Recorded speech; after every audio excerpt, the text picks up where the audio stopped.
brave adventures tonight with our mighty team. Heroes.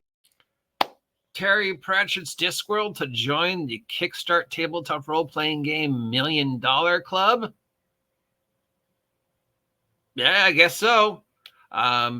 This doesn't really come as a shock, though. But as we know, Modiphious has somehow got their hands on the rights to the Discworld. They're making a Discworld role-playing game. They kickstarted it on the Kickstarter, and it looks to be hitting, if it hasn't already, hit $1 million plus. Which on Kickstart now to hit $1 million plus is pretty much means nothing. It's the new benchmark, especially for name recognition titles. The question, of course, whenever we see this happen with a name recognition title is it reached $1 million because people are expecting this to be a $1 million Kickstarter worthy game?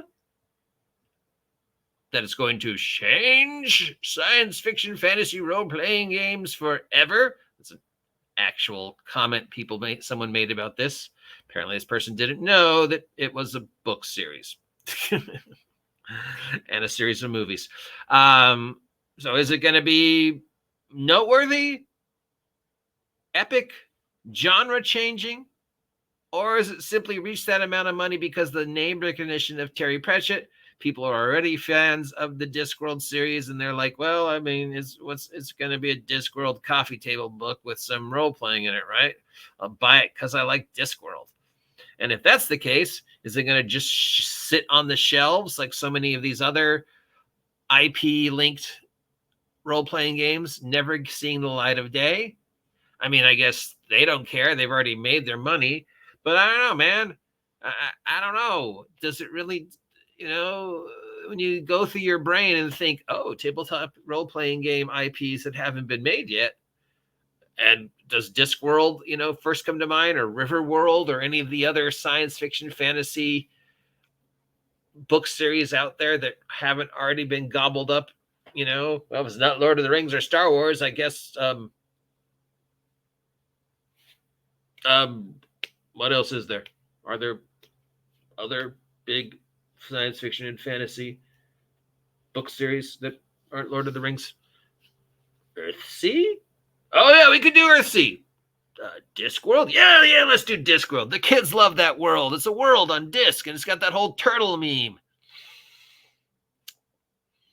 And if you get the Super Duper Deluxe Discworld, you get all these little toys, and you get a map and some dice. If you just get the normal Discworld Kickstarter, you get some stuff. It's going to hit $1 million. It'll probably make more $1 million, but is it really going to ever get played? Is there that many people out there who are have been dying for a Discworld role-playing game that they couldn't just do out of their imaginations? I assume you've read the books and seen the movies and the cartoons. If you are like, oh yeah, Discworld. So do you really need this?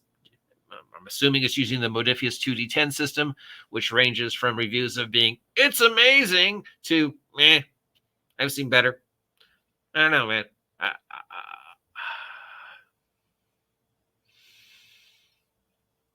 Obviously, when it comes to Kickstarters, I want every single solitary Kickstarter to be successful. I want these people to be able to, I'm losing my voice again, aren't I?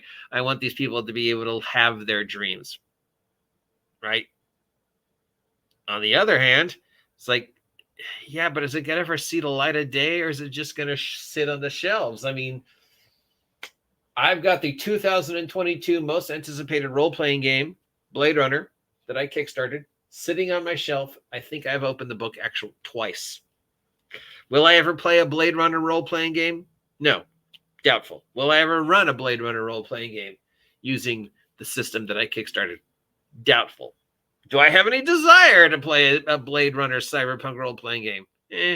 Not really. I bought it and I kickstarted it because I love Free League and I love Blade Runner.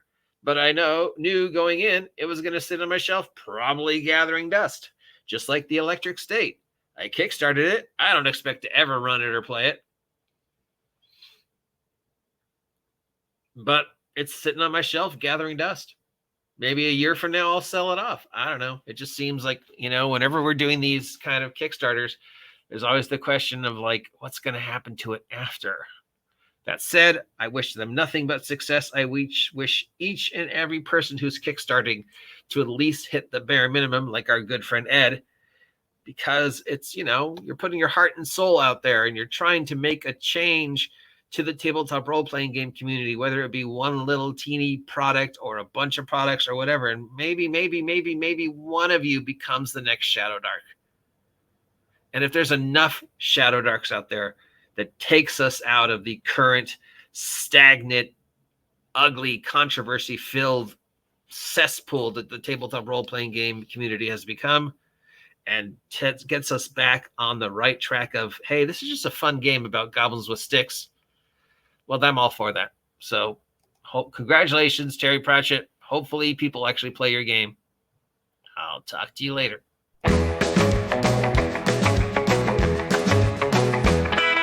News from the table in the rolling waves. Dice in our hand, where the dungeon is brave.